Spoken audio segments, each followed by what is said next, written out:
ಸಂಘಟನೆಗಳ ಜಂಟಿ ಸಮಿತಿ ಹಾಗೂ ಸಿಪಿಐಎಂ ಪಾರ್ಟಿಯ ನೇತೃತ್ವದಲ್ಲಿ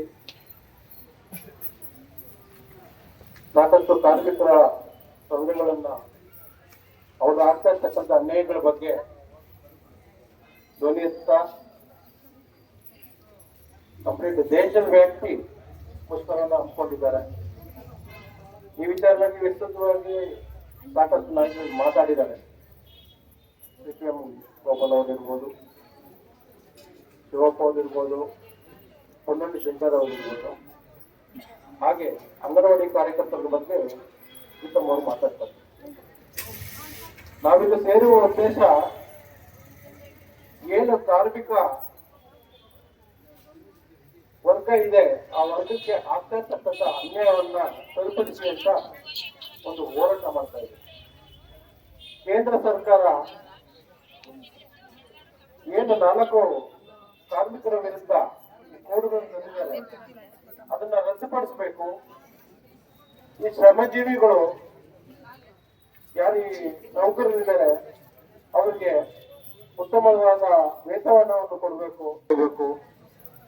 ಈ ತರ ವಿವಿಧ ಬೇಡಿಕೆಗಳನ್ನ ಇಟ್ಕೊಂಡು ಇವತ್ತು ಹೋರಾಟ ಮಾಡ್ತಾ ಇದ್ದೀವಿ. ಆ ಹೋರಾಟ ಮಾಡುವ ಕಿಚ್ಚಿರೋದು ಈ ಸಿಪಿಎಂ, ಈ ಕೆಂಪು ಜೆಂಡಾ ಮಾತ್ರ ಅಂತ ಹೇಳಲಿಕ್ಕೆ ಇಷ್ಟಪಡ್ತೇನೆ. ನಾನು ಈ ಪಾರ್ಟಿಗೆ ಸೇರ್ಪಡೆಯಾಗಿ ಒಂದು ಹೆಚ್ಚು ಕಮ್ಮಿ 1 ವಾರ 15 ದಿವಸ ಆಗಿದೆ. ನಂದು ಮೊದಲನೇ ಪ್ರತಿಭಟನೆ. ಈಗ ಸದ್ಯಕ್ಕೆ ಕೇಂದ್ರ ಸರ್ಕಾರದ ವಿರುದ್ಧ ಮಾತಾಡೋಣ. ಮುಂದಿನ ದಿನಗಳಲ್ಲಿ ರಾಜ್ಯ ಸರ್ಕಾರ ಹಾಗೂ ತಾಲೂಕು ಆಡಳಿತದ ಬಗ್ಗೆ ಮಾತಾಡುವಂತ ಸನ್ನಿವೇಶಗಳು ಇದೆ. ಪಟ್ಟಿ ಮಾಡ್ಕೊಂಡಿದ್ದೀವಿ ಏನೇನು ಮಾತಾಡಬೇಕು ಅಂತೇಳಿ. ಇದು ಆರಂಭ ಮಾತ್ರ.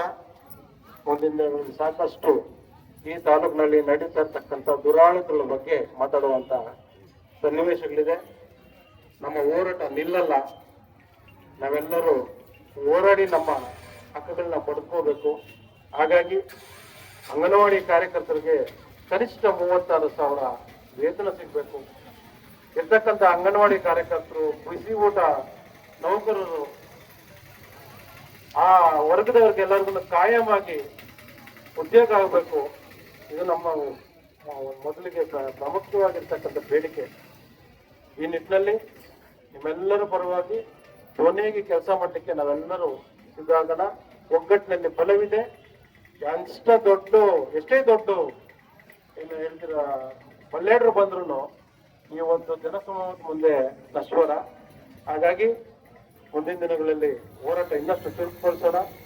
ನಿಮ್ಮೆಲ್ಲರ ಸಹಕಾರ ತಗೊಂಡು ಏನು ಇವತ್ತು ಮಾತಾಡ್ಲಿಕ್ಕೆ ಎಲ್ಲ ಅವಕಾಶ ಕೊಟ್ಟು ನಿಮ್ಮೆಲ್ಲರಿಗೂ ವಂದನೆಗಳು ತಿಳಿಸ್ತಾ ನನ್ನ ಮಾತನ್ನು ಮುಗಿಸ್ತೇನೆ.